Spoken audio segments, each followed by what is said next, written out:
everyone, I'm Melinda, and today we're going to be doing a floating whiteboard marker science experiment. Don't forget to like, subscribe, and hit the notification bell. Now, the supplies you'll need today is a glass tray, a whiteboard marker, and some water.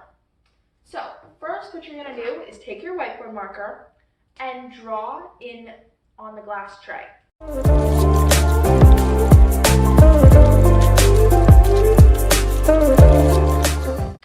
Okay, now that we have everything drawn, you can draw whatever you want, and go ahead and use as many colors as you want.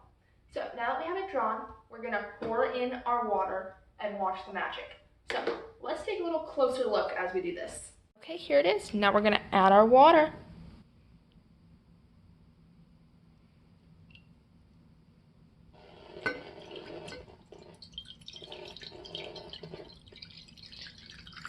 And as you can see, they're now floating all around. Okay, thank you so much for watching.